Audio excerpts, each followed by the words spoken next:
قال رسول الله صلى الله عليه وسلم নবীজি বলেন আল মুমিনু ইয়ালাফু ওয়া ইউলাফ ওয়ালা খায়রা লিমান লা ইয়ালাফু ওয়ালা ইউলাফ ওয়া আনফাউহুম লিন্নাস। নবীজি বলেন আল মুমিনু ইয়ালাফ ওয়া ইউলাফ, মুমিন একজন আরেকজনের সাথে মিত্রতার সম্পর্ক বজায় রাখে, ওয়া ইউলাফ তার সাথে মিত্রতা বজায় করা যায়। নবীজি বলেন আল মুমিনু ইয়ালাফ, মুমিন বন্ধুত্বের সম্পর্ক হাত বাড়ায় দেয়, ওয়া ইউলাফ তার সাথে বন্ধুত্ব করা যায়। ইয়ালাফ নিজে মিত্রতার সম্পর্ক জুড়ে, ওয়া ইউলাফ তার সাথে মিত্রতার সম্পর্ক জুড়ানো যায়। আর আল্লাহ নবী বলেন ওয়ালা খায়রা লিমান লা ইয়ালাফু ওয়ালা ইউলাফ, নবী বলেন ওই মুমিনের মাঝে কোনো কল্যাণ নাই যে মুমিন অন্যের সাথে মিত্রতার সম্পর্ক করে না, অথবা তার সাথে মিত্রতার সম্পর্ক করা যায় না, ওই মুমিনের মাঝে কোনো কল্যাণ নাই। কবরস্থানের সামনে দাঁড়ানোর পর আল্লাহ নবী বললেন আসসালামু আলাইকুম দারা কওমিন মুমিনিন, হে কবরবাসী মুমিনগণ তোমাদের প্রতি সালাম, হে কবরবাসী মুমিনগণ তোমাদের প্রতি সালাম। পরে কি বলে দেখেন, ওয়া ইন্না ইনশাআল্লাহু বিকুম লাহিকুন, অচিরেই আমরাও তোমাদের সাথে সাক্ষাৎ করব, মিলিত হব, আমরাও অচিরেই কবরের বাসিন্দা হব। এটা বলার পর নবীজি বললেন ওয়াদিতু আন্না ক্বাদ রাআইনা ইখওয়ানানা, নবীজি বলেন আমার মন চায় আমরা যদি আমাদের ভাইদেরকে দেখতাম। কাদেরকে দেখতাম? ভাই। কাদেরকে বলেন, সবাই বলেন কাদেরকে? নবী গুরুস্থানের সামনে দাঁড়ায় বললেন আমরা যদি আমাদের ভাইদেরকে দেখতাম। সাহাবীরা বললেন আওয়ালাসনা ইখওয়ানাকা ইয়া রাসূলুল্লাহ, হুজুর আমরা কি আপনার ভাই না? সাহাবীরা বললেন হুজুর আমরা কি আপনার ভাই না? নবীজি বললেন আনতুম আসহাবি, তোমরা হলে আমার সাহাবী। সুবহানাল্লাহ। ওয়া ইখওয়ানুনা আল্লাযীনা লাম ইয়াতু বাদু, আমার ভাই হলো তারা যারা এখনো দুনিয়াতে আসে নাই। আমরা সুবহানাল্লাহ, আমার ভাই হলো তারা যারা এখনো দুনিয়াতে আসে নাই। সাহাবীরা বললেন কাইফা তা'রিফু মান লাম ইয়াতু বাদু মিন উম্মাতিকা ইয়া রাসূলুল্লাহ, হুজুর আপনি আপনার ওই ভাইদেরকে কিভাবে চিনবেন যারা এখনো দুনিয়াতে আসে নাই? কিয়ামতের ময়দানে চিনবেন কিভাবে? নবীজি বললেন আরাআইতা লাউ আন্না রাজুলান লাহু খাইলুন গুররুম মুহাজ্জালা বাইনা যাহরাই খাইলিন দুহমিন বুহমিন আলা ইয়ারিফু খাইলা। এই অংশটা মন দিয়ে শুনেন। নবীজি বললেন তোমাদের মধ্যে কোনো ব্যক্তির একটা সাদা কপাল বিশিষ্ট ঘোড়া আছে, সাদা হাত পা বিশিষ্ট ঘোড়া, সাদা পা বিশিষ্ট ঘোড়া, এই ঘোড়াটা অসংখ্য কালো ঘোড়ার মাঝে যদি থাকে, মালিক কি তার সাদা কপাল বিশিষ্ট ঘোড়াটা পাবে না? কি বলেন আপনারা? নবীজি বললেন তোমাদের কোনো ব্যক্তির একটা ঘোড়া আছে, কপাল সাদা, হাত পা সাদা, অনেকগুলা কালো ঘোড়ার মাঝে এই ঘোড়াটা আছে, বলো মালিক কি তার ঘোড়া এই অসংখ্য ঘোড়ার মাঝে পাবে না? সাহাবীরা বললেন জি হুজুর পাবে। রাসূলুল্লাহ সাল্লাল্লাহু আলাইহি সাল্লাম বললেন ফাইন্নাহুম ইয়াতুনা গুররাম মুহাজ্জালিনা মিনাল ওযু, আমার যেই সমস্ত ভাইদেরকে আমি দেখি নাই, কিয়ামতের ময়দানে আমার ভাই যাদেরকে আমি দেখলে চিনতে পারবো, তারা যখন কিয়ামতের মাঠে আসবে ওযু করার কারণে তাদের কপাল আর তাদের হাতগুলা কোটি কোটি মানুষের মাঝে চকচক করতে থাকবে, আমি দেখলেই চিনতে পারবো তারা আমার ভাই। আলা ইবাদিহিল্লাযীনা ইসতাফা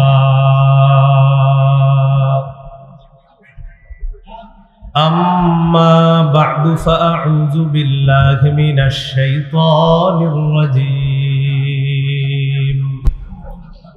বিসমিল্লাহির রহমানির রহিম।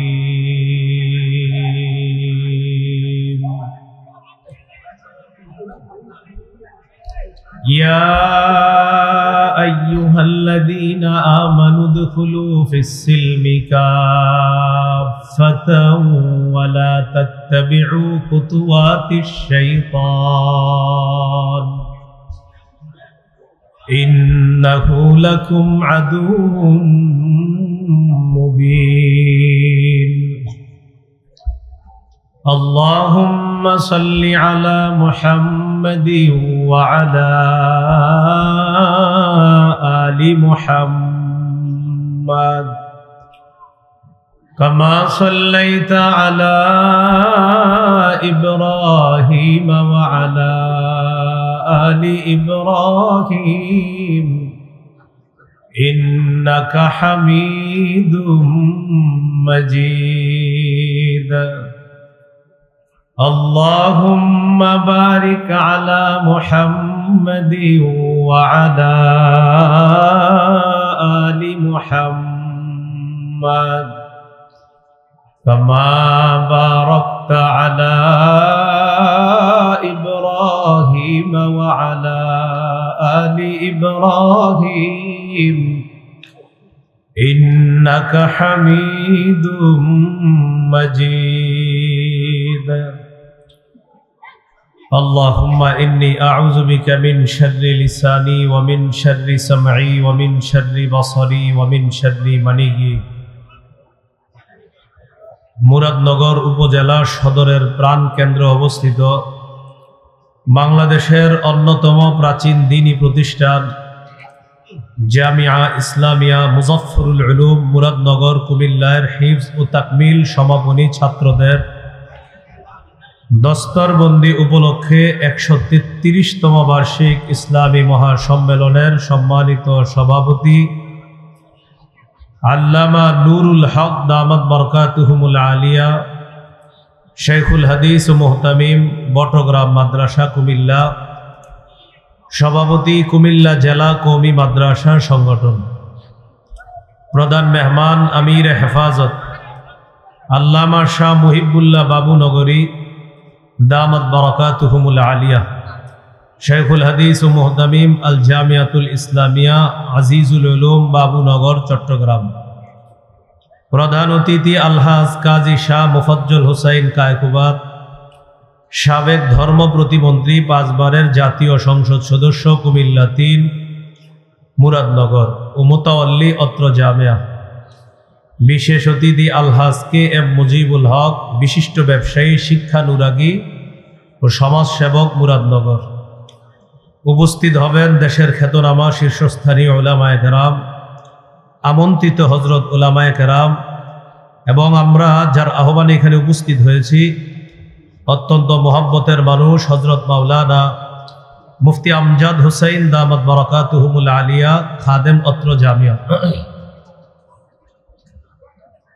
উপস্থিত হযরত উলামায়ে কেরাম মুসলমান ভাইয়েরা আল্লাহ তাআলার দরবারে শুকরিয়া আদায় করছি আল্লাহ আমাদেরকে এই মাহফিলে উপস্থিত হওয়ার তৌফিক দান করেছেন বলে আলহামদুলিল্লাহ। আমি আপনাদের সামনে সূরাতুল বাকারার 208 নম্বর আয়াতে কারিমা তেলাওয়াত করেছি। এই আয়াতে আল্লাহ তাআলা বলেন,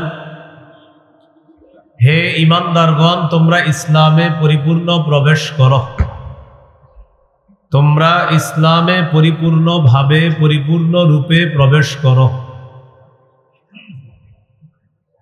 দেখেন,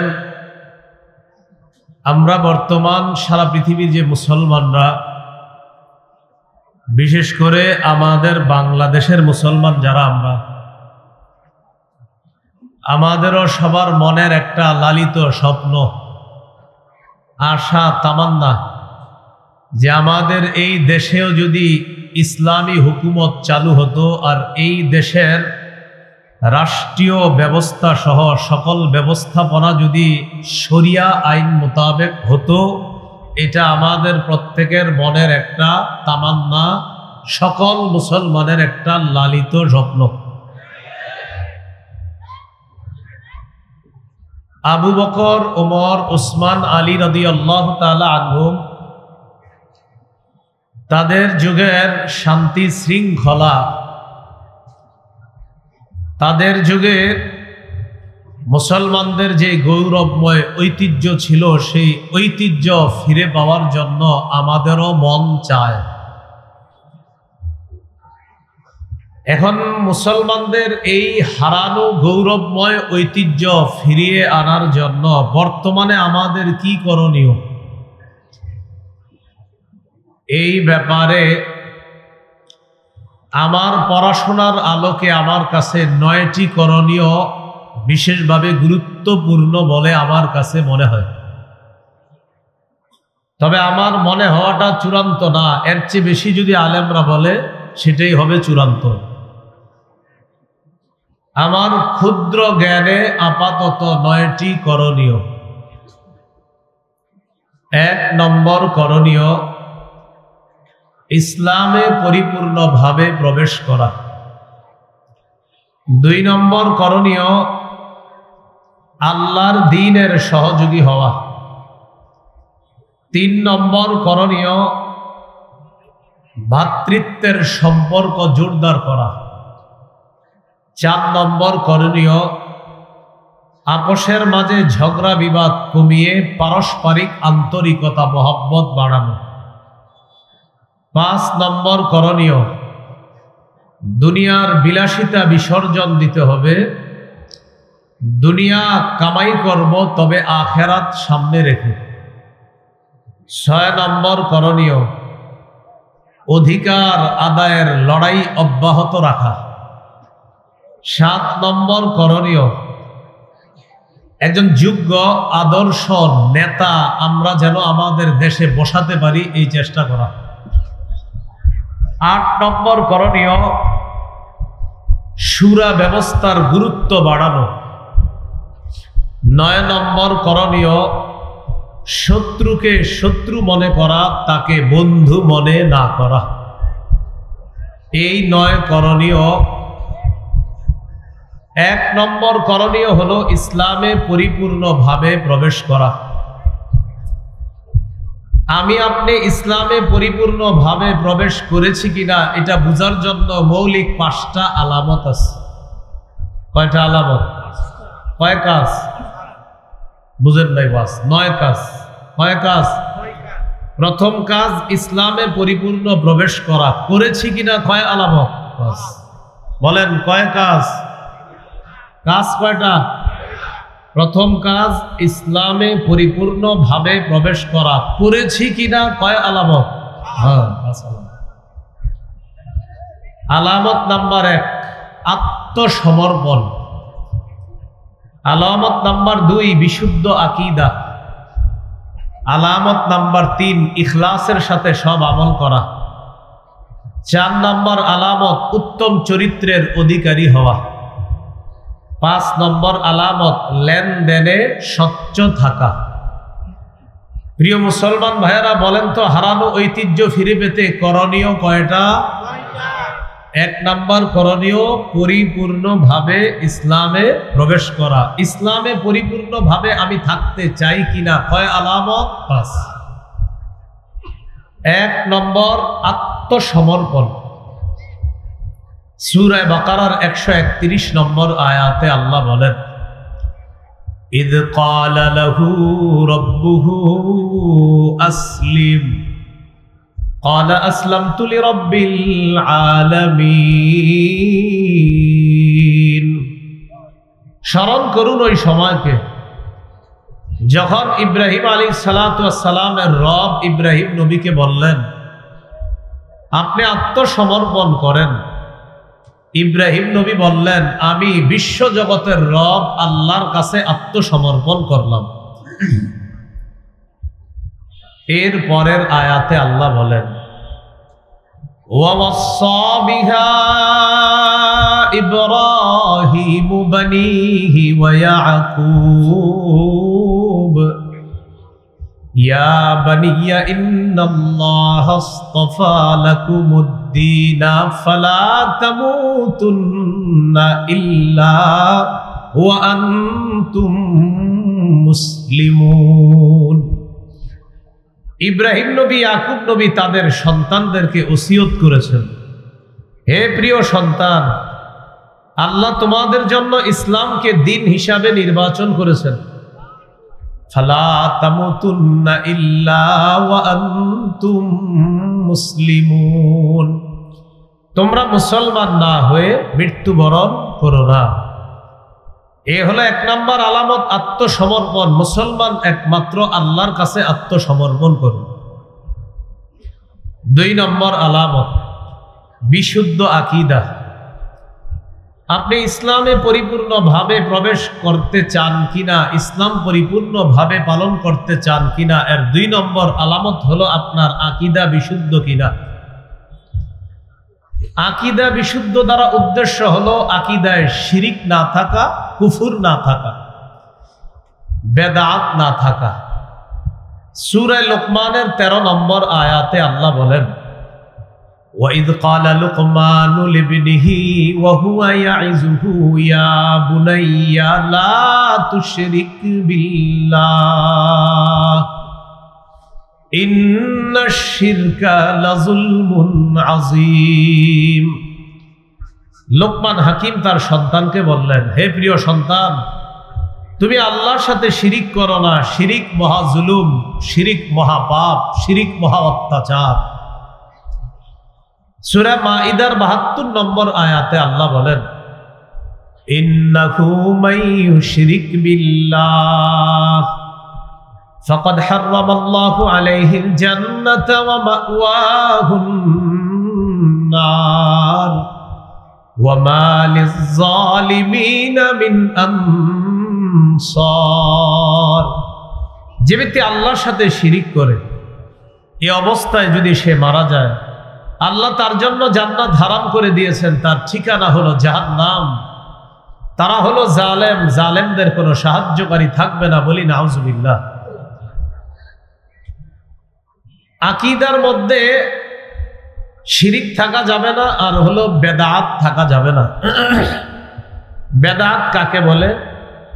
সহিহ বুখারীর বর্ণনা 2697 নম্বর হাদিস, 2697 নম্বর হাদিস। বন্ধ করে দিন। এই হাদিসের মধ্যে আসছে আয়েশা সিদ্দিকা রাদিয়াল্লাহু তাআলা আনহার বর্ণনা। রাসূলুল্লাহ সাল্লাল্লাহু আলাইহি ওয়াসাল্লাম বলেন, মান আহদাসা ফি আমরিনা হাযা মা লাইসা ফীহি ফাহুয়া রাদ্দুন। নবীজি বলেন, আমাদের এই ইসলামী শরীয়তের মধ্যে ইবাদতের নামে সওয়াবের আশায় কেউ যদি নতুন কিছু আবিষ্কার করে, ফাহুয়া রাদ্দুন, সেটা প্রত্যাখ্যান করা হবে, সেটা পরিত্যাজ্য, সেটা বেদাত। কেউ যদি ইসলামের মধ্যে ইবাদতের নামে নতুন কিছু আবিষ্কার করে, সেটা প্রত্যাখ্যান করা হবে, সেটা পরিত্যাজ্য, সেটা বেদাত। আল্লাহ তাআলা আমাদেরকে বেদাত থেকে হেফাজত করেন। তাহলে আকীদার মধ্যে শিরিক রাখা যাবে না, বেদাত রাখা যাবে না। এ হলো 2 নম্বর আলামত। আলামত নাম্বার 3, ইখলাসের সাথে সব আমল করা। আমি আপনি আমার জীবনের সব আমল যদি আল্লাহকে খুশি করার জন্য করি, তাহলে বোঝা যাবে আপনি ইসলামে পরিপূর্ণ রূপে প্রবেশ করতে চান। নাসাইর বর্ণনা 4140 নম্বর হাদিস। নাসাইর আরেকটা বর্ণনা আছে, রাসূলুল্লাহ সাল্লাল্লাহু আলাইহি সাল্লাম বলেন, ইন্নাল্লাহা লা ইয়াকবালু মিনাল আমালি ইল্লা মা কানা লাহু খালিসা। আল্লাহ তাআলা বান্দার আমল ততক্ষণ কবুল করেন না যতক্ষণ আমলটা আল্লাহর জন্য ইখলাসের সাথে না হয়। নাসাইর বর্ণনা 3140 নম্বর হাদিসে নবীরে প্রশ্ন করা হলো, আরাআইতা রাজুলান গাযা ফি সাবিলিল্লাহ ইয়ালতামিসুল আজরা ওয়াদ যিকরা ফামা লাহু ইয়া রাসূলুল্লাহ। হুজুর, এক ব্যক্তি আল্লাহর রাস্তায় লড়াই করেছে। লড়াই করা যারা, তার 2টি উদ্দেশ্য। 1 নাম্বার আল্লাহর কাছ থেকে সওয়াব কামাই করা, 2 নাম্বার মানুষের বাহবা কামাই করা, প্রশংসা কুড়ানো। এই 2 উদ্দেশ্যে কেউ জিহাদ করছে। ফামা লাহু ইয়া রাসূলুল্লাহ, হুজুর সে কি পাবে, তার সওয়াব কি হবে? নবীজি জবাব দিলেন, লা শাইআ লাহু, সে কিছুই পাবে না। আ'আদাহা সালাস মাররাত ফাকালা রাসূলুল্লাহ সাল্লাল্লাহু আলাইহি ওয়াসাল্লাম লা শাইআ লাহু লা শাইআ লাহু লা শাইআ লা।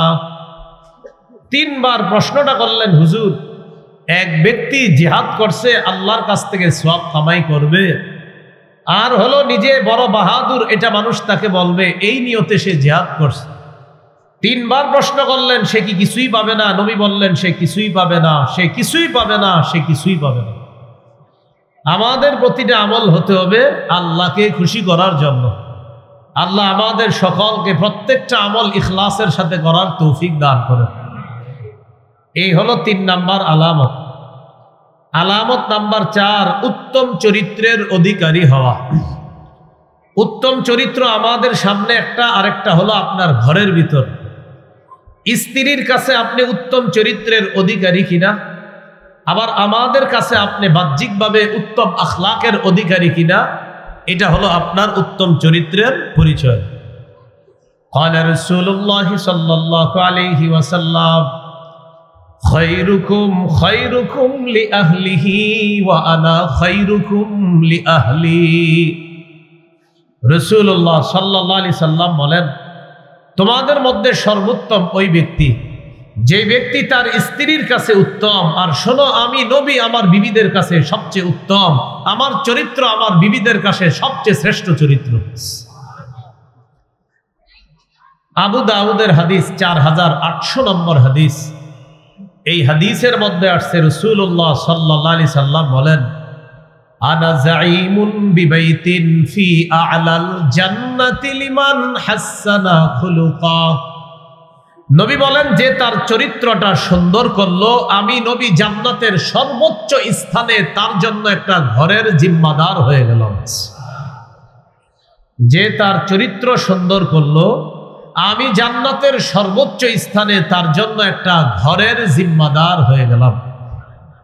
তাহলে আমি আপনি ইসলাম পরিপূর্ণভাবে পালন করতে চাই কিনা, এর 4 নাম্বার আলামত চরিত্র উত্তম হওয়া। মসজিদে গেলেন, আপনি যাওয়ার পর কাতারে দাঁড়াইলেন, দাঁড়ানোর পর এই কনুই দিয়ে আরো 2 জনে গুতা দিলেন, এইভাবে কাতারে যেন সুন্দরভাবে দাঁড়াইতে পারেন, আপনি 2 জনে 2 পাশ থেকে সরাইয়া দিলেন। এইভাবে আপনি এই জায়গায় ভালো চরিত্রের পরিচয়ে ফুটিয়ে তুলতে পারেন নাই। আপনি দৌড়ায় গিয়া মসজিদে প্রবেশ করলেন, আপনার জুতার নিচে কাদা আছে, 14 জন মুসল্লির জুতাগুলা নষ্ট করে দ্রুত আপনি মসজিদে ঢুকছেন। ঢুকার পর আপনি নামাজ পড়লেন, নামাজ পড়ে বের হইলেন। নামাজের কিছু ভুল ত্রুটি ছোটখাটো, এটা হয়তো আল্লাহর হক, আল্লাহ মাফ করে দিবে। কিন্তু যাদের জুতাগুলা নষ্ট করলেন, এরা বান্দার হক নষ্ট করলেন, এটা কিন্তু আল্লাহ তাআলা মাফ করবে না। এই জাতীয় কিছু কুচরিত্র অথবা বদ আখলাক অনেক মানুষের মাঝে দেখা যায়, দৌড়ায়া গিয়া মসজিদে ঢুকে আর অসংখ্য মুসল্লিদের জুতা নষ্ট করে। এটা সুন্দর কাজ হয় নাই। তো বলছিলাম, বাহ্যিকভাবে আমাদের আখলাক সুন্দর হওয়া, বিবির কাছে আখলাক সুন্দর হওয়া, আভ্যন্তরীণ ভাবেও আখলাক সুন্দর হওয়া, এগুলো 4 নাম্বার আলামত। আলামত নাম্বার 5, লেনদেনে স্বচ্ছ থাকা। সূরা মুতাফফিফিনের 1 থেকে 6 নম্বর আয়াতে আল্লাহ বলেন, ওয়াইলুল লিল মুতাফফিফিন। আল্লাহ তাআলা বলেন, দুর্ভোগ তাদের জন্য যারা ওজনে কম দেয়, যারা মাপে কম দেয়। আল্লাযীনা ইযা তালু আলান নাসি ইস্তাওফুন। যারা মানুষকে যখন মানুষের কাছ থেকে মেপে নেয়, তখন তারা পূর্ণভাবে মেপে নেয়। ওয়া ইযা কালুহুম আও ওয়াজানুহুম ইউখসিরুন। আর যখন তারা অন্যকে মেপে দেয় অথবা ওজন করে দেয়, তখন ওজনে কম দেয়, মাপে কম দেয়। কিছু মানুষ আছে অন্যের কাছ থেকে যখন নেয় পূর্ণভাবে নেয়, আর যখন অন্যকে দেয় তখন কমায়া মাপেও কম দেয়, ওজনেও কম দেয়। আল্লাহ তাআলা বলেন, ওয়াইলুল লিল মুতাফফিফিন। দুর্ভোগ তাদের জন্য যারা মানুষের কাছ থেকে যখন নেয় তারা পূর্ণ মেপে নেয়, আর যখন মানুষকে দেয় তখন তারা ওজনেও কম দেয়, মাপেও কম দেয়। আলা ইয়াযুন্নু উলাইকা আন্নাহুম মাবউসুন। তারা কি চিন্তা করে না যে তাদেরকে পুনরুত্থান করা হবে, তাদেরকে উপস্থিত করা হবে লিয়াউমিন আযীম, এক মহাদিনে। ইয়াউমা ইয়াকুমুন নাসু লিরাব্বিল আলামিন, যেদিন সব মানুষ বিশ্ব জগতের রবের সামনে দাঁড়াবে, উপস্থিত হবে। বলছিলাম 5 নাম্বার আলামত লেনদেনে স্বচ্ছ থাকা। অনেক মানুষ লেনদেন করে, আগামী শুক্রবারে টাকা পাও না, কিয়ামতের আগে আর শুক্রবার আসে না, খালি শুক্রবার যায়, উনি টাকা দেয় না। কিছু মানুষ দোকানদারের কাছ থেকে বাকি আনে, আগামী মাসের 1 তারিখে দিয়ে দিব, 1 তারিখ আর আসে না, তার বাকি আনা বন্ধ হয় না। আনতেছে তো আনতেছে, কিন্তু আর বাকিটা পরিশোধ করে না। এরকম লেনদেনে অস্বচ্ছ থাকা যাবে না, স্বচ্ছ থাকতে হবে। সূরা মাইদার 1 নম্বর আয়াতে আল্লাহ বলেন, ইয়া আইয়ুহাল্লাযীনা আমানু আউফু বিল উকুদ। আল্লাহ তাআলা বলেন, হে ঈমানদারগণ, তোমরা তোমাদের অঙ্গীকার পুরা করো, তোমরা তোমাদের ওয়াদা পুরা করো।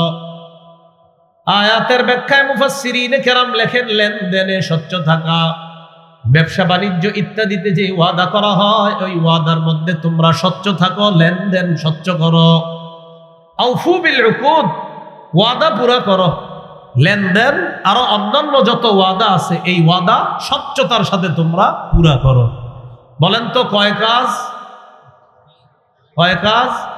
9 কাজ। প্রথম কাজ ইসলামে পরিপূর্ণভাবে প্রবেশ করা। করেছি কিনা? কয় আলামত? 5 আলামত।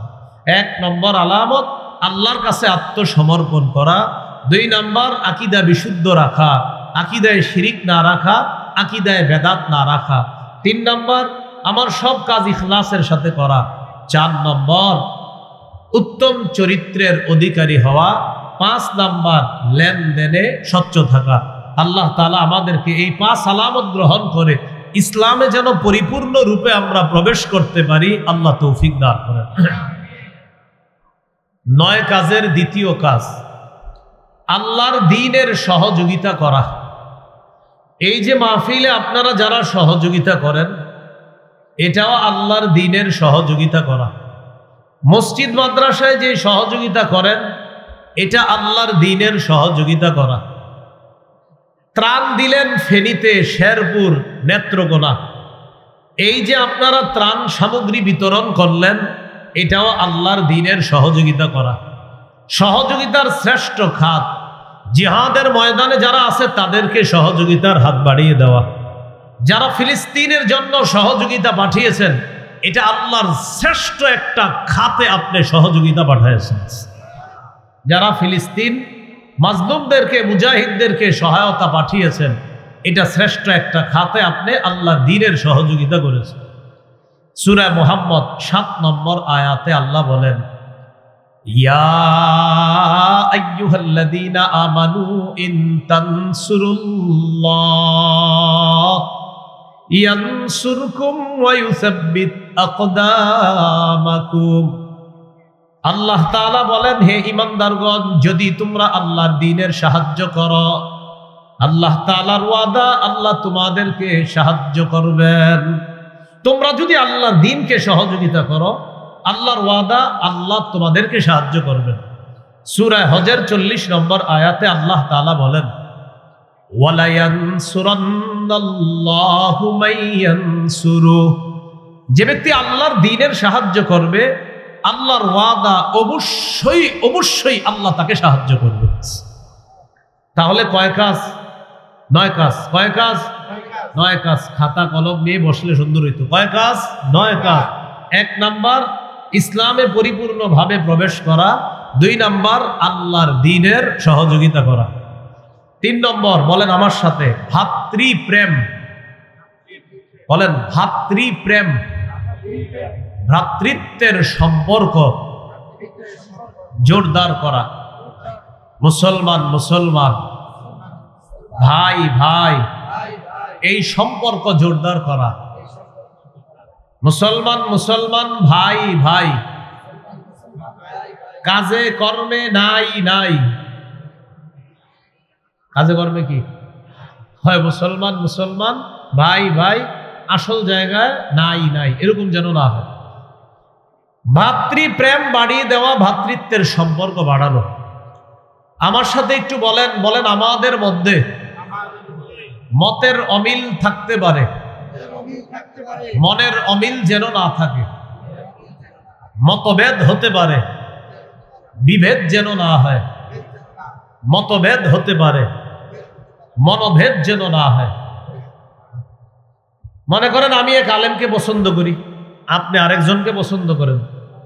একজনে বলছে ইমামের পিছনে সূরা ফাতিহা পড়া লাগবে, আর একজন বলছে পড়া লাগবে না। তাদের দুইজনের মাঝে একটা বহস হইছে।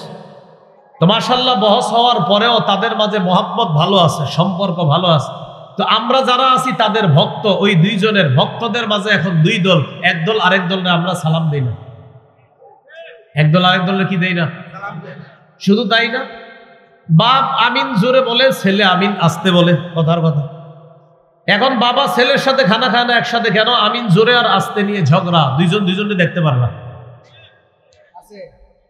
তো এই মুস্তাহাব বিষয়, এটা মতের অমিল, এটা মতের পার্থক্য, এটা মতভেদ বিষয়, কিন্তু এটা আমাদের মনের ভেদ কেন করলো? এটা বিভেদ তৈরি কেন করলো? আমিন আস্তে বলা সুন্নাহ। আমাদের এই উপমহাদেশের মধ্যে রসুলের আমিন আস্তে বলার সুন্নাটা বেশি প্রচলিত, তাই আমিন আস্তে বলাটাই এই অঞ্চলগুলোর মধ্যে বেশি নিরাপদ। এরপরেও যদি কেউ জোরে বলে ফেলে, তাকে কাফের বলা যাবে না, নাউজুবিল্লাহ। তাকে সে আমার ভাই না, এটাও বলা যাবে না, সেও আমার ভাই। তিনি জোরে বলছে, সেও আমার ভাই। যিনি আস্তে বলছে, তিনিও আমার ভাই। কিন্তু আস্তে আর জোরে নিয়ে দুইজনকে দেখতে পারতেছি। তাহলে ছোট্ট একটা মুস্তাহাব মতভেদ আমাদের মনের ভেদ করে দিল, আমাদের মাঝে বিভেদ তৈরি করে দিল, এটা যেন না হয়। সূরা হুজুরাতের 10 নম্বর আয়াতে আল্লাহ বলেন, ইন্নামাল মুমিনুনা ইখওয়া। আল্লাহ তাআলা বলেন, মুমিনরা পরস্পর ভাই ভাই। ফাসলিহু বাইনা আখাওয়াইকুম, তোমরা তোমাদের ভাইদের মাঝে মীমাংসা করে দাও, সংশোধন করে দাও। আল্লাহ তাআলা বলেন, মুমিন পরস্পর ভাই ভাই, তোমরা ভাই ভাইয়ের মধ্যে মীমাংসা করে দাও। তাহলে আল্লাহ মুমিনদেরকে কি বললেন? সবাই বলেন, কি বললেন? এখন আপনারা বলেন, যিনি আমিন আসতে বলছে তিনি মুমিন কিনা? জোরে বলেন, আরো জোরে বলেন। যিনি জোরে বলছে তিনি মুমিন কিনা? তাহলে মুমিনে কি? তো একজন আরেকজনে দেখতে পারে না কেন? আল্লাহ আমাদেরকে বুঝার তৌফিক দান করেন। মুসনাদে আহমদ হাদিসের কিতাব, এই কিতাবের ৯১৯৯ নম্বর হাদিস। قال رسول الله صلى الله عليه وسلم, নবীজি বলেন, আল মুমিনু ইয়ালাফু ওয়া ইউলাফ ওয়ালা খায়রা লিমান লা ইয়ালাফু ওয়ালা ইউলাফ ওয়া আনফাউহুম লিন্নাস। নবীজি বলেন, আল মুমিনু ইয়ালাফ ওয়া ইউলাফ, মুমিন একজন আরেকজনের সাথে মিত্রতার সম্পর্ক বজায় রাখে। ওয়া ইউলাফ, তার সাথে মিত্রতা বজায় করা যায়।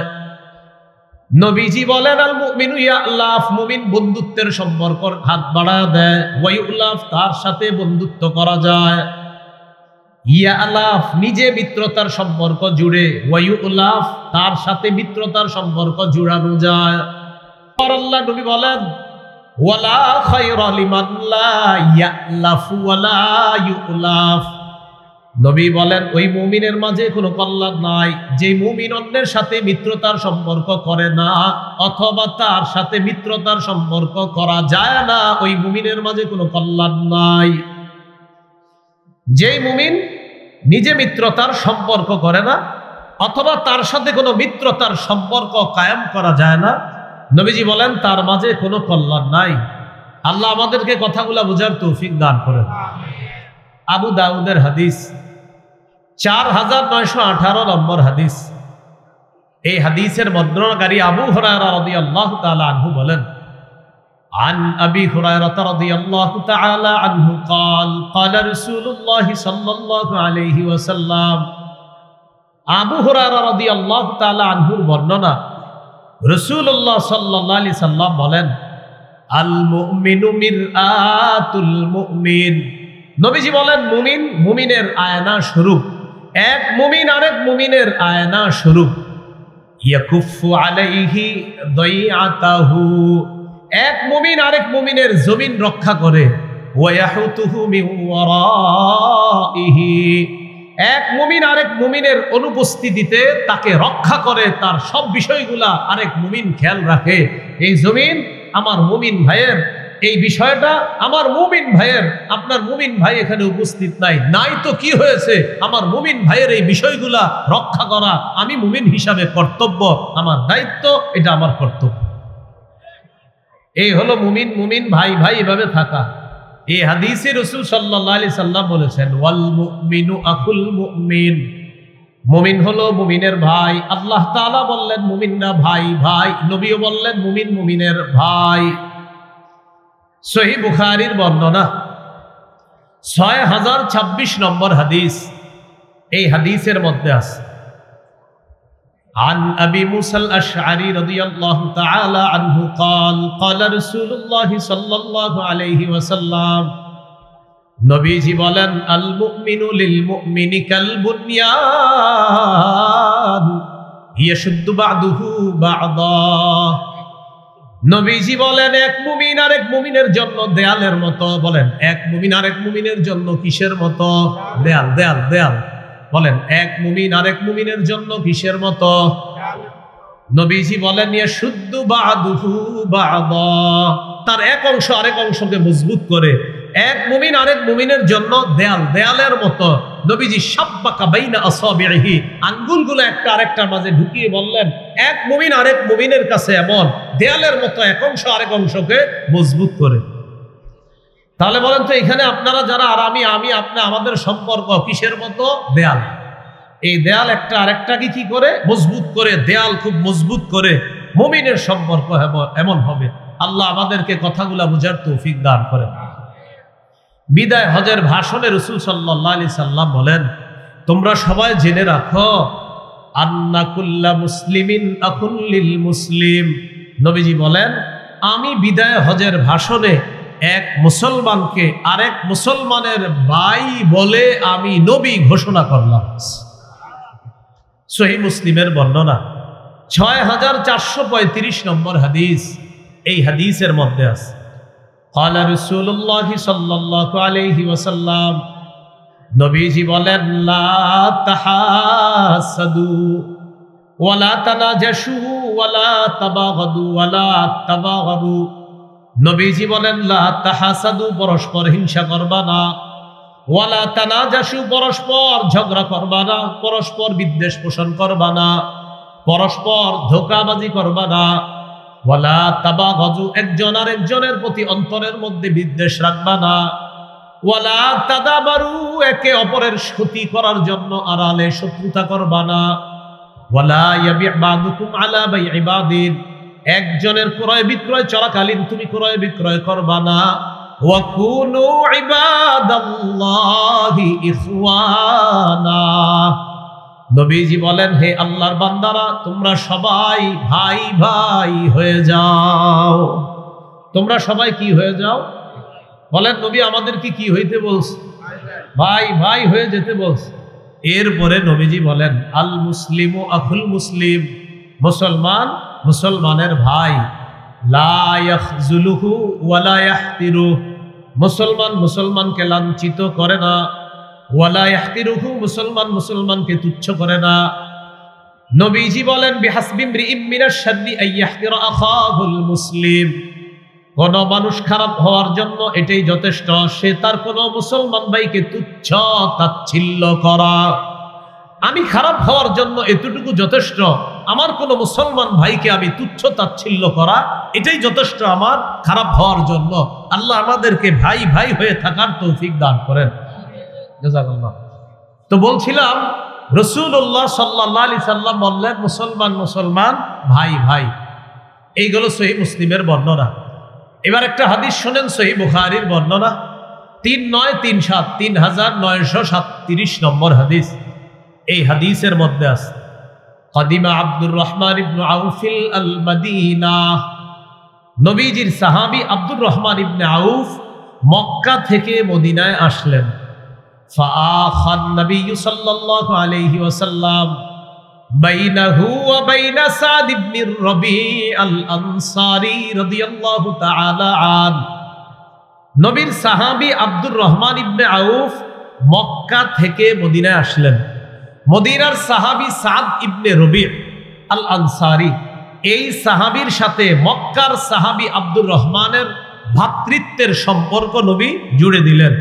কয় কিলোমিটার দূরে? প্রায় 500 কিলোমিটার দূরত্বে দুইজনের বাড়ি, একজন মক্কার আর একজন মদিনার। মক্কার সাহাবী মদিনা আসার পর মদিনার সাহাবী সাদ ইবনে রবিয়ের সাথে মক্কার সাহাবী আব্দুর রহমান ইবনে আউফের ভ্রাতৃত্বের সম্পর্ক নবীজি তৈরি করে দিলেন, যে এখন থেকে তোমরা দুইজন ভাই ভাই। এবার ঘটনা কি ঘটছে দেখেন। ফাআরাদা আলাইহি আইয়ুনাসিফাহু আহলাহু ওয়া মালা। আনসারী সাহাবী সাদ ইবনে রবি আল আনসারী রাদিয়াল্লাহু তাআলা আন আব্দুর রহমান ইবনে আউফের সামনে তার মাল রাখছে আর তার সম্পদ রাখছে। মাল সম্পদ আর বিবি রাখছে। রাখার পর আনসারী সাহাবী বললেন, ও মুহাজির সাহাবী ভাই, আল্লাহর নবী তোমার সাথে আমার ভ্রাতৃত্বের সম্পর্ক তৈরি করে দিয়েছেন। এখন থেকে তুমি আমার ভাই, আমি তোমার ভাই। এই যে আমার সমস্ত সম্পদ আমি 2 ভাগ করলাম, আজকে থেকে 1 ভাগ তোমার, 1 ভাগ আমার। 500 মাইল দূরত্বে এই দুইজনে নবী বলছে তোমরা ভাই ভাই। বাস শুধু বলছে নবী তোমরা ভাই ভাই। সম্পদ পুরাটা অর্ধেক করে বলতেছে, এই অর্ধেক তোমার, এই অর্ধেক আমার। আনসারী সাহাবীর বিবি ছিল 2 জন। 2 বিবিরে ওই আনসারী সাহাবী বললেন, আমার 2 বিবির মধ্যে তোমার যারে পছন্দ তুমি বলো, ওই বিবিরে তিনি তালাক দিবে, তুমি বিয়ে করে ফেলবা, বলো। তো সাহাবী, আনসারী সাহাবী, মুহাজির সাহাবীর সাথে ভ্রাতৃত্বের সম্পর্ক নবী বলছে খালি ভাই ভাই। 500 মাইল দূরত্বের 2 জনকে ভ্রাতৃত্বের সম্পর্ক জুড়ে দেওয়ার পর আনসারী সাহাবী বললেন, আমার সম্পদ আমি 2 ভাগ করলাম, 1 ভাগ তোমার, 1 ভাগ আমার, কারণ নবী বলছে তুমি আমার ভাই। আল্লাহ আমাদের সকলকে এই 3 নাম্বার যে করণীয়টা, ভ্রাতৃত্বের সম্পর্ক জোরদার করার তৌফিক দান করুন। আর একটা হাদিস শোনেন, সহিহ মুসলিমের 472 নম্বর হাদিস। এই হাদিসের মধ্যে আসছে আবু হুরায়রা রাদিয়াল্লাহু তাআলা আনহুর বর্ণনা। তিনি বলেন, আন আবি হুরায়রা রাদিয়াল্লাহু কবরস্থানে আসলেন, গুরুস্থানের সামনে গেলেন। যাওয়ার পর কবরস্থানের সামনে দাঁড়ানোর পর আল্লাহ নবী বললেন, আসসালামু আলাইকুম দারা কওমিম মুমিনিন। হে কবরবাসী মুমিনগণ, তোমাদের প্রতি সালাম। হে কবরবাসী মুমিনগণ, তোমাদের প্রতি সালাম। পরে কি বলে দেখেন, ওয়া ইন্না ইনশাআল্লাহু বিকুম লাহিকুন। অচিরেই আমরাও তোমাদের সাথে সাক্ষাৎ করব, মিলিত হব, আমরাও অচিরেই কবরের বাসিন্দা হব। এটা বলার পর নবীজি বললেন, ওয়াদিতু আন্না ক্বাদ রাআইনা ইখওয়ানানা। নবীজি বলেন, আমার মন চায় আমরা যদি আমাদের ভাইদেরকে দেখতাম। কাদেরকে দেখতাম? ভাই। কাদেরকে বলেন? সবাই বলেন, কাদেরকে? নবী গুরুস্থানের সামনে দাঁড়ায় বললেন, আমরা যদি আমাদের ভাইদেরকে দেখতাম। সাহাবীরা বললেন, আওয়ালাসনা ইখওয়ানাকা ইয়া রাসূলুল্লাহ। হুজুর আমরা কি আপনার ভাই না? সাহাবীরা বললেন, হুজুর আমরা কি আপনার ভাই না? নবীজি বললেন, আনতুম আসহাবি, তোমরা হলে আমার সাহাবী। সুবহানাল্লাহ। ওয়া ইখওয়ানুনা আল্লাযীনা লাম ইয়াতু বাদু, আমার ভাই হলো তারা যারা এখনো দুনিয়াতে আসে নাই। আমরা সুবহানাল্লাহ, আমার ভাই হলো তারা যারা এখনো দুনিয়াতে আসে নাই। সাহাবীরা বললেন, কাইফা তা'রিফু মান লাম ইয়াতু বাদু মিন উম্মাতিকা ইয়া রাসূলুল্লাহ। হুজুর আপনি আপনার ওই ভাইদেরকে কিভাবে চিনবেন যারা এখনো দুনিয়াতে আসে নাই? কিয়ামতের ময়দানে চিনবেন কিভাবে? নবীজি বললেন, আরাআইতা লাউ আন্না রাজুলান লাহু খাইলুন গুররুম মুহাজ্জালাহ বাইনা যাহরাই খাইলিন দুহমিন বুহমিন আলা ইয়ারিফু খাইলা। এই অংশটা মন দিয়ে শুনেন। নবীজি বললেন, তোমাদের মধ্যে কোনো ব্যক্তির একটা সাদা কপাল বিশিষ্ট ঘোড়া আছে, সাদা হাত পা বিশিষ্ট ঘোড়া, সাদা পা বিশিষ্ট ঘোড়া আছে। এই ঘোড়াটা অসংখ্য কালো ঘোড়ার মাঝে যদি থাকে, মালিক কি তার সাদা কপাল বিশিষ্ট ঘোড়াটা পাবে না? কি বলেন আপনারা? নবীজি বললেন, তোমাদের কোনো ব্যক্তির একটা ঘোড়া আছে, কপাল সাদা, হাত পা সাদা, অনেকগুলা কালো ঘোড়ার মাঝে এই ঘোড়াটা আছে, বলো মালিক কি তার ঘোড়া এই অসংখ্য ঘোড়ার মাঝে পাবে না? সাহাবীরা বললেন, জি হুজুর পাবে। রাসূলুল্লাহ সাল্লাল্লাহু আলাইহি সাল্লাম বললেন, ফাইন্নাহুম ইয়াতুনা গুররাম মুহাজ্জালিনা মিনাল ওযু। আমার যেই সমস্ত ভাইদেরকে আমি দেখি নাই, কিয়ামতের ময়দানে আমার ভাই যাদেরকে আমি দেখলে চিনতে পারবো, তারা যখন কিয়ামতের মাঠে আসবে, ওযু করার কারণে তাদের কপাল আর তাদের হাতগুলা কোটি কোটি মানুষের মাঝে চকচক করতে থাকবে। আমি দেখলেই চিনতে পারবো তারা আমার ভাই। কথা কি বুঝে আসছে? তো নবীজি ভাই বলেন, ভাই কথাটার গভীরতা কম না অনেক বেশি? অনেক বেশি। আল্লাহ আমাদেরকে বুঝে শুনে আমিন জোরে আর আস্তে বলার এই মত, এটা মতের পার্থক্য থাক, পার্থক্য থাইকেও ভাই ভাই হবে। কি বলেন?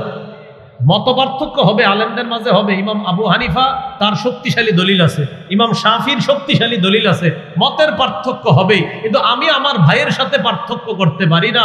আমার ভাই আমিন জোরের পক্ষে, কিন্তু ঠিক আছে আমি তারে বুঝাবো, ভাই এই সমাজের মধ্যে আমিন আস্তে সুন্নাহটা বেশি আমল হয়, আপনি আস্তে বললে ভালো হয়, তার এইভাবে বুঝাবো। কিন্তু সে আমার ভাই, এটা মাথা রাখতে হবে। সে আমার কি ভাই? ভাই আমি সত্যি বলছি, আমার পড়াশোনায় মনে হচ্ছে আমাদের 3 নাম্বার এই কমতি হয়ে যাচ্ছে। এটা ভ্রাতৃত্বের সম্পর্ক আমাদের মাঝে একদম কমে যাচ্ছে। আল্লাহ আমাদেরকে বুঝার তৌফিক দান করেন। আর একটা হাদিস শোনাই, ইবনে মাজাহ 4195 নম্বর হাদিস। এই হাদিসের বর্ণনাকারী বারা ইবনে আযিব রাদিয়াল্লাহু তাআলা তিনি বলেন, কুন্না মা রাসূলিল্লাহি সাল্লাল্লাহু আলাইহি ওয়াসাল্লাম ফি জিনাজা। নবীজির সাথে এক জানাজায় আমরা গেলাম। ফাজালাসা আলা শাফিরিল কবরি ফাবাকা হাত্তা বাল্লাস সারা। নবীর সাথে জানাজায় গেলাম, নবী কবরের কিনারায় বসছে, কান্না করতে করতে কবরের সামনের মাটিগুলা ভিজায় ফেলছে, কান্না করতে। এবার দেখেন নবী সাহাবীদের কি বলে, ইয়া ইখওয়ানি লিমিসলি হাদা ফাআইদ্দু। হে ভাই সব, বলেন সবাই সবাই সবাই বলেন, হে ভাই সব। নবীজি কি বললেন? নবীজি সাহাবীদেরকে বললেন, হে ভাই সব, তোমরা এই অবস্থার জন্য প্রস্তুতি নাও। নবীজি বললেন, হে ভাই সব, আজকে যারা আমরা কবরের মধ্যে রাখতেছি, তোমাকেও রাখা হবে, আমাকেও রাখা হবে। নবী কাঁদতে কাঁদতে বললেন, ও ভাই সব, তোমরা সবাই এই অবস্থার জন্য প্রস্তুতি গ্রহণ করে নাও। কবরের সামনে আবেগ ঘন মুহূর্তে সাহাবীদেরকে কি বলে সম্বোধন করছে? বলেন, কি বলে সম্বোধন করছে? আল্লাহ আমাদের সকলকে এই ভ্রাতৃত্বের সম্পর্ক জোরদার করার তৌফিক দান করুন। সহিহ বুখারীর 13 নম্বর হাদিস, قال رسول الله صلى الله عليه وسلم لا يؤمن لا يؤمن احدكم حتى يحب لاخيه ما يحب لنفسه। রাসূলুল্লাহ সাল্লাল্লাহু আলাইহি সাল্লাম বলেন, তোমাদের মধ্যে কোনো ব্যক্তি ততক্ষণ ঈমানদার হতে পারবে না যতক্ষণ সে তার ভাইয়ের জন্য ওই বিষয়টা পছন্দ না করবে যেটা নিজের জন্য সে পছন্দ করে। আমি আমার জন্য যেটা পছন্দ করি সেটা আমার ভাইয়ের জন্য যতক্ষণ পছন্দ না করব ততক্ষণ আমি মুমিন হতে পারবো না। আল্লাহ আমাদের সকলকে 3 নাম্বার করণীয়টা আরো বেশি জোরদার করার তৌফিক দান করুন। কয় কাজ? কয় কাজ? এক, ইসলামে প্রবেশ করা পরিপূর্ণভাবে করছি কিনা, কয় আলামত? 2 নাম্বার আল্লাহর দ্বীনের সাহায্য করা। 3 নাম্বার আমি আপনি ভাই, আমরা ভাই, ভাইয়ের সম্পর্ক জোরদার করা। 4 নাম্বার বলেন পারস্পরিক, বলেন পারস্পরিক ঝগড়া কমিয়ে আন্তরিকতা বাড়ানো। সূরা আনফালের 46 নম্বর আয়াতে আল্লাহ তাআলা বলেন, ওয়া আতিউল্লাহা ওয়া রাসূলাহু ওয়া লা তানাযাউ ফাতাফশালু ওয়া তাযহাবা রিহুকুম। আল্লাহ তাআলা বলেন, আল্লাহর আনুগত্য করো, রাসূলের আনুগত্য করো, আল্লাহর ইতাআত করো, রাসূলের ইতাআত করো। কি করো? ইতাআত বলেন কি? আরো জোরে, আরে কর না, আরো জোরে। আল্লাহর ইতাআত করো, নবীর ইতাআত করো, আনুগত্য করো। ওয়ালা তানাযাউ, তোমরা পরস্পর ঝগড়া করো না। ফাতাফশালু, তাহলে তোমরা দুর্বল হয়ে পড়বা। ওয়া তাযহাবা রিহুকুম, তোমাদের শক্তি খর্ব হয়ে যাবে।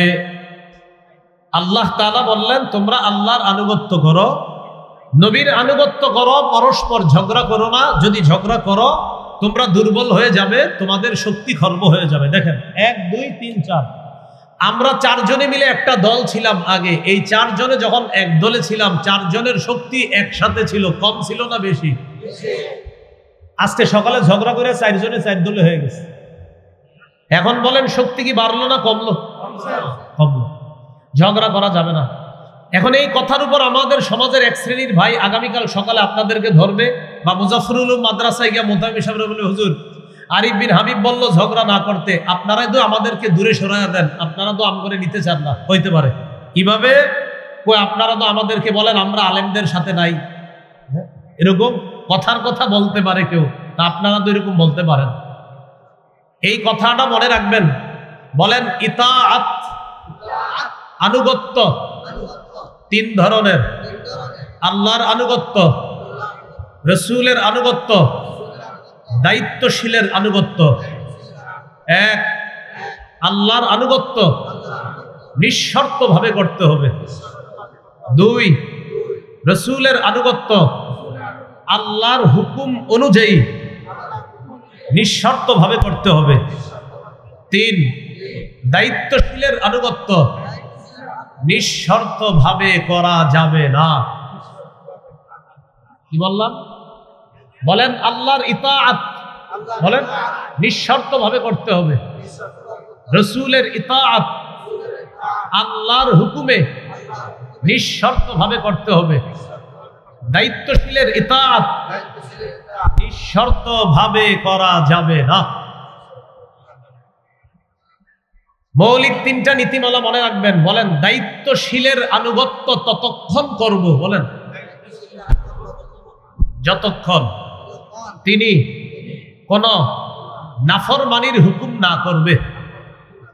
আমি এবার বলি, আপনারা মনে রাখেন, দায়িত্বশীলের আনুগত্য করার জন্য মৌলিক 3টা নীতিমালা।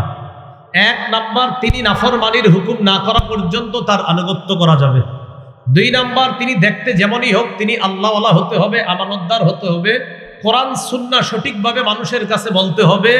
আল্লাহর হাতে হেদায়েত নাই, মুসা নবী এই করছে সেই করছে, এগুলা বলা যাবে না। এই হলো আপনার কি ঠিক? আসলেই তো ঠিক বললাম। 2 নাম্বার, সে যেমনই হোক, এটা 2 নাম্বার নীতিমালা। 3 নাম্বার নীতিমালা, অন্ধ অনুকরণ করা যাবে না। দায়িত্বশীলের অন্ধ অনুকরণ করা যাবে না। বলেন তো 1 নাম্বার নীতিমালা, গুনাহের হুকুম না করা পর্যন্ত তার অনুসরণ করা যাবে। খুব মন দিয়ে শুনেন, এই জায়গাটা আজকের আলোচনার সবচেয়ে গুরুত্বপূর্ণ।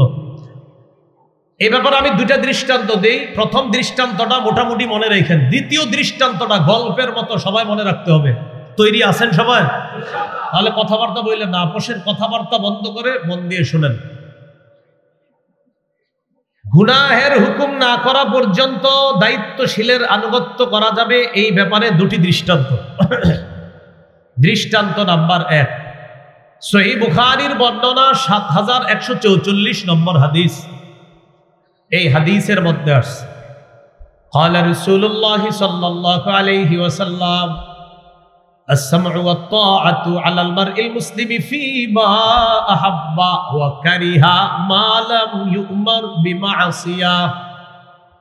রাসূলুল্লাহ সাল্লাল্লাহু আলাইহি সাল্লাম বলেন, মুসলমানের উপর ওয়াজিব আমিরের আনুগত্য করা, ততক্ষণ পর্যন্ত আনুগত্য করা ওয়াজিব যতক্ষণ তিনি কোনো নাফরমানির হুকুম না করবে। যতক্ষণ নাফরমানির হুকুম না করা হবে ততক্ষণ তার আনুগত্য করা ওয়াজিব। ফাইদা উমিরা বিমাসিয়া, যদি নাফরমানির হুকুম করা হয়, ফালা সামআ, তার কথা শোনা যাবে না, ওয়ালা তাআতা, তার ইতাআত করা যাবে না। যদি নাফরমানির হুকুম করা হয়, তার কথা শোনা যাবে না, তার ইতাআত করা যাবে না। এগুলো প্রথম দৃষ্টান্ত। দৃষ্টান্ত নাম্বার 2, এটা মনে রাখতে হবে। তৈরি আছেন সবাই? সবার কথা বন্ধ করতে হবে। আশেপাশে প্রচুর কথা বলতেছেন আজকে আপনারা। গত বছর এত সাউন্ড ছিল না, এবছর প্রচুর সাউন্ড হচ্ছে, শব্দ দূষণ হচ্ছে পুরো বয়ানটায়। 2 নাম্বার দৃষ্টান্ত সহিহ বুখারীর 4340 নম্বর হাদিস। 4340 নম্বর হাদিস। কোন কিতাব? বুখারী। বলেন কোন কিতাব? 4340 নম্বর হাদিস। বুখারীর কত নম্বর হাদিস? এই হাদিসটা আমি বলি, বলার পর গল্পের মতো আপনারা মুখস্থ রাখবেন। আন আলী ইবনে আবি তালিব রাদিয়াল্লাহু তাআলা আন بعث النبي صلى الله عليه وسلم سرية واستعمل عليهم رجلا من الأنصار। নবীজি একটা সেনাবাহিনীকে যুদ্ধে পাঠাইলেন। সেনাবাহিনীর একজন সেনাপতি নিযুক্ত করে দিলেন, আমির নিযুক্ত করলেন। ওয়া আমারহুম আইয়ুতিউহু, আল্লাহ নবী আদেশ করলেন ওই সেনাবাহিনী যেন সেনাপতির আনুগত্য করে। আবার বলছি, নবীজি একটা সেনাবাহিনী প্রেরণ করলেন, একজন আমির নিযুক্ত করে দিলেন, আর হুকুম করলেন আল্লাহ নবী ও সেনাবাহিনীর দল, তোমরা আমিরের আনুগত্য করবা। বুঝে আসছে এতটুকু? আচ্ছা। তো জিহাদের ময়দানে গেছে, যাওয়ার পর ফাগাদিবা, আমির সাহেব কোনো কারণে রাগ হয়ে গেছে। আমির সাহেবের রাগ উঠছে। রাগ ওঠার পর সেনাবাহিনীকে বলতেছে, আলাইসা ক্বাদ আমারাকুম রাসূলুল্লাহ সাল্লাল্লাহু আলাইহি ওয়াসাল্লাম আন তুতিউনি, আচ্ছা নবী কি তোমাদেরকে হুকুম করে নাই আমার আনুগত্য করার জন্য? নবী কি তোমাদেরকে হুকুম করে নাই আমার আনুগত্য করার জন্য? সাহাবারা যারা আছে তারা সবাই বললেন, হ্যাঁ আল্লাহ নবী বলছে আমরা যেন আপনার হুকুম মানি। এবার আমির সাহেব বললেন, আল্লাহ নবী বলছে আমার সব কথা মানার জন্য এখন আমি যা বলবো তা মানবা। ইজমাউলি হাতবা, তোমরা লাকড়ি সংগ্রহ করো। কি সংগ্রহ করো? লাকড়ি। ফাজামাউ, তারা লাকড়ি সংগ্রহ করছে। করার পর আমির সাহেব বললেন, আউকিদুহা নারা, লাকড়িতে আগুন লাগায় দাও। ফাআউকাদুহা নারা, লাকড়ির মধ্যে আগুন লাগায় দিস।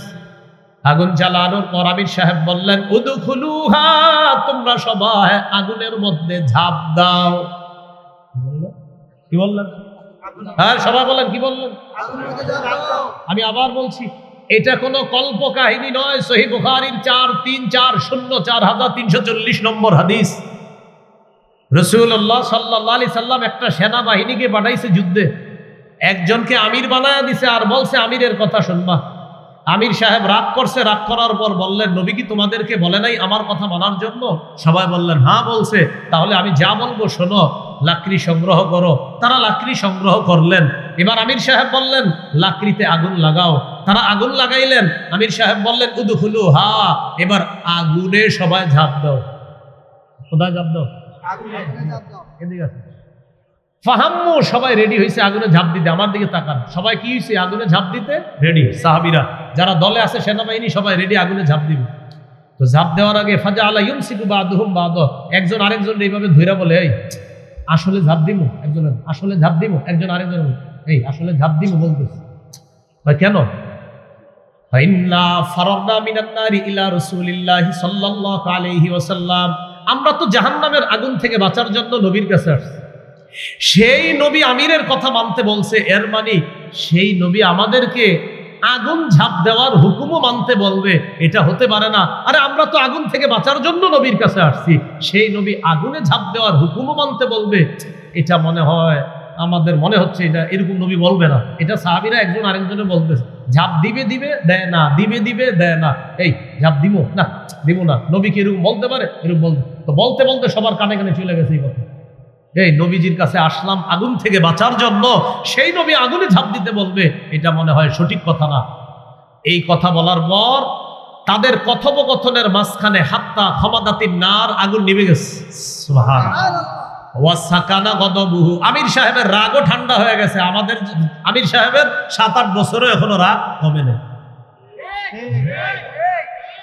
কি ঠিক?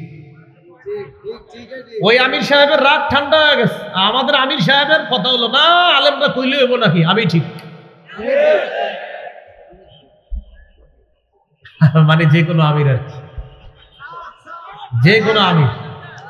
এখন মনে করেন এত বছর রাগ কমে না। আমি নিশ্চিত রাগের কারণে নিজের ভুল স্বীকার করে না। রাগ রাগ না, আমি কি, আমি আমি আমি তো সেরা, আমার আমি কি। আমির সাহেবের রাগ কমে গেছে। রাগ কমার পর আগুনও নিভে গেছে। ফাবালাগান নবিয়্যা সাল্লাল্লাহু আলাইহি সাল্লাম, ঘটনাটা নবীর কাছে গেছে। ইয়া রাসূলুল্লাহ, এরকম এরকম ঘটনা ঘটছে। আমির সাহেব বলছিল আগুনে ঝাঁপ দিতে। নবীজি বললেন, সর্বনাশ, ঝাঁপ না দিয়ে ভালো করেছ। লাউ দাখালুহা, যদি তারা আমিরের কথা শুই না আগুনে ঝাঁপ দিত, মা খারাজু মিনহা, তারা কিয়ামত পর্যন্ত এই আগুন থেকে বের হতে পারত না। প্রিয় ভাইয়ারা, এই হাদিসটা গল্পের মতো মনে থাকবেন ইনশাআল্লাহ। একদল সেনাবাহিনী নবী যুদ্ধে পাঠিয়েছেন, একজনকে আমির বানিয়ে দিয়েছেন। নবী হুকুম করলেন আমিরের সব কথা মানবা। আমির সাহেবের রাগ উঠছে। রাগ উঠার পর সেনাবাহিনীকে বলল, ও সাহাবীরা, নবী বলছে না আমার আনুগত্য করতে? তারা বলল, হ্যাঁ বলছে। তাহলে তোমরা লাকড়ি সংগ্রহ করো। করলেন, আগুন জ্বালাও। জ্বালাইলেন। আমির সাহেব বললেন আগুনে ঝাঁপ দাও। সাহাবারা পরস্পর বরাবরি করতেছে। আগুন থেকে বাঁচার জন্য নবীর কাছে আসলাম, সেই নবী আগুনে ঝাঁপ দিতে বলবে, এটা বিশ্বাস হচ্ছে না। বলতে বলতে আগুন নিভে গেছে। আমির সাহেবের রাগও ঠান্ডা হয়ে গেছে। নবীর কানে এই সংবাদ যাওয়ার পর নবীজি বললেন, লাউ দাখালুহা মা খারাজু মিনহা ইলা ইয়াউমিল কিয়ামা, আমিরের কথা শুই না তারা যদি আগুনে ঝাঁপ দিত, কিয়ামত পর্যন্ত তারা বের হতে পারত না। শোনো, ইন্নামাত তাআতু ফিল মারুফ, আনুগত্য হবে শুধু ন্যায়সঙ্গত কাজে, নাফরমানির হুকুমে কোনো আনুগত্য হবে না। আল্লাহ বুঝার তৌফিক দান করুন। আমিন। কয় করণীয়? নয় করণীয়। 4 নাম্বার, পারস্পরিক ঝগড়া কমিয়ে আন্তরিকতা বাড়ানো। মনে আসেনি? আচ্ছা, আবু দাউদের বর্ণনা 4800 নম্বর হাদিস। এই হাদিসের মধ্যে আসছে, ক্বালা রাসূলুল্লাহ সাল্লাল্লাহু আলাইহি ওয়াসাল্লাম, আনা যাঈমুন বিবাইতিন ফি রাবাদিল জান্নাতি লিমান তারাকাল মিরাআ ওয়া ইন কানা মুহিক্কা। নবীজি বলেন, কোন ব্যক্তি যদি ঝগড়া পরিহার করে, ন্যায় সঙ্গত হওয়া সত্ত্বেও যদি ঝগড়া পরিহার করে, এর মানে আপনি ঝগড়া করাটার আপনার রাইট আছে, আপনার অধিকার আছে ঝগড়া করা, এবং আপনি সঠিক। নবী বলেন, সঠিক হওয়ার পরেও যে ব্যক্তি ঝগড়া পরিহার করে, তাকে জানা দাও আমি জান্নাতের বেষ্টনীর মধ্যে তার জন্য একটা ঘরের জিম্মাদার হয়ে গেলাম। ঝগড়া পরিহার। 5 নাম্বার করণীয়, বলেন দুনিয়ার বিলাসিতা বর্জন করা। মানে দুনিয়া কামাই করা যাবে, কিন্তু আখিরাত সামনে রাখতে হবে। তিরমিজির বর্ণনা, রাসূলুল্লাহ সাল্লাল্লাহু আলাইহি সাল্লাম বলেন, লাউ কানাতিদ দুনিয়া তাআদিলু ইনদাল্লাহি জানাহা বাউদা মা সাকা ফিহা কাফিরুন শারবাতা মা। এই দুনিয়ার মূল্য যদি আল্লাহর কাছে মাছির ডানা পরিমাণ হতো, আল্লাহ কোন কাফেরকে এক ঢোক পানি পান করাতেন না। ভাই, দুনিয়া কামাই করা নিষেধ না হালাল ভাবে, কিন্তু কামাই ভোলা যাবে না। দুনিয়া কামাই করব আখিরাত সামনে রেখে। এই জন্য দুনিয়ার মত্ত হয়ে যেন আমরা আখিরাত ভুলে না যাই, এটা 5 নাম্বার কাজ। 6 নাম্বার, বলেন অধিকার আদায়ের লড়াই অব্যাহত রাখা। মুসলমানদের অধিকার আদায়ের লড়াইয়ের নাম, জোরে লড়াইয়ের নাম পবিত্র জিহাদ। আর জোরে, মুসলমানদের অধিকার আদায়ের লড়াইয়ের নাম কি? জিহাদ। এই পৃথিবী যদি শান্তি চান, সবার চূড়ান্ত শান্তি চান, খেলাফত ব্যবস্থার বিকল্প কোনো পদ্ধতিতে শান্তি আসবে, চূড়ান্ত শান্তি আসবে না। চূড়ান্ত শান্তি খেলাফত ব্যবস্থা আসবে, এটা মনে রাখতে হবে। এই জন্য জিহাদ, এটা হলো মুসলমানদের অধিকার আদায়ের লড়াইয়ের নাম হলো জিহাদ। এই জিহাদের বিষয়টা মানুষকে সঠিকভাবে বুঝাইতে হবে। রাসূলুল্লাহ সাল্লাল্লাহু আলাইহি সাল্লাম বলেন, আলাইকুম বিল জিহাদি ফি সাবিলিল্লাহ ফাইন্নাহু বাবুম মিন আবওয়াবিল জান্নাহ। তোমরা জিহাদ আবশ্যক করে নাও, জিহাদ হলো জান্নাতের একটা দরজা। নবীজি বললেন, আল জিহাদু মাযিন ইলা ইয়াউমিল কিয়ামা, জিহাদ কিয়ামত পর্যন্ত চালু থাকবে, জারি থাকবে। জিহাদের জন্য সবাই রাজি আছেন ইনশাআল্লাহ? ইনশাআল্লাহ। সত্যিকার অর্থে আল্লাহ ইনশাআল্লাহ বলার তৌফিক দান করেন। আমিন। এ হলো 6 নম্বর। 7 নম্বর গুরুত্বপূর্ণ কথা বলেন, একজন যোগ্য আদর্শবান শাসক রাষ্ট্র ক্ষমতায় বসাতে হবে। বলেন এজন্য প্রতিদিন অতিরিক্ত 2 রাকাত নফল নামাজ পড়ব, করার পর প্রথম দোয়া করব, আল্লাহ কিয়ামতের আগে বাংলাদেশে আর কোনো নারী প্রধান চাই না।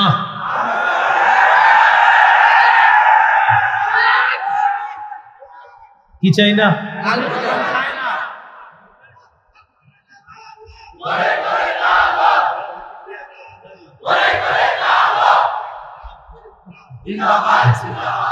একটু বুঝেন কেন, সবাই বলেন কেন, বাংলাটা বলেন। কি চাই না? নারী প্রধান চাই না। মানে প্রশ্ন হলো কেন? রাসূলুল্লাহ সাল্লাল্লাহু আলাইহি সাল্লাম বলেন, লা ইউফলিহা কওমুন ওয়াল্লাহু আমরাহুম ইমরাআতান, সে জাতি কিছুতেই সফল হবে না যেই জাতি তাদের নেতৃত্বে কোনো নারীকে বসায়।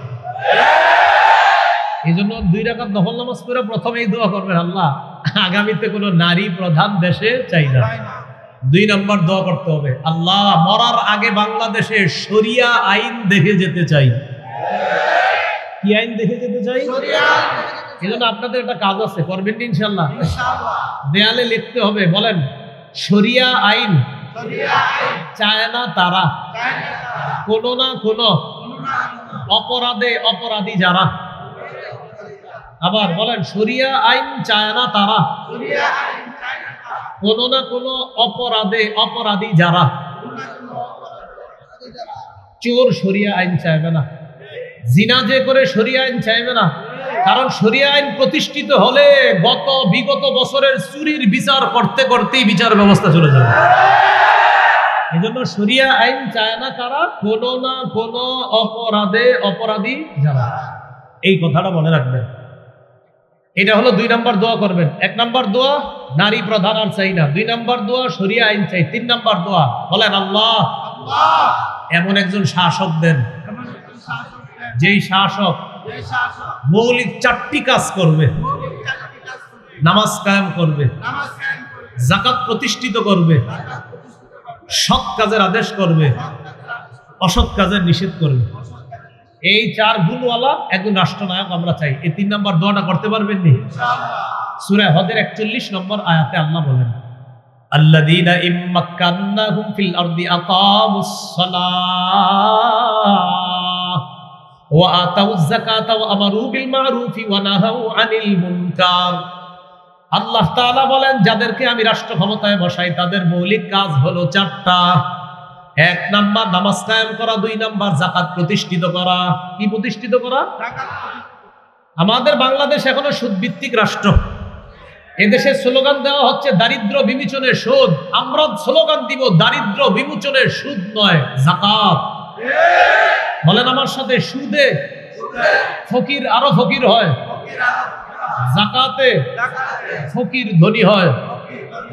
বলেন তো, সুদে ফকির, যাকাতে ফকির। এজন্য 2 নাম্বার যাকাত ভিত্তিক রাষ্ট্র ব্যবস্থা এটা হতে হবে।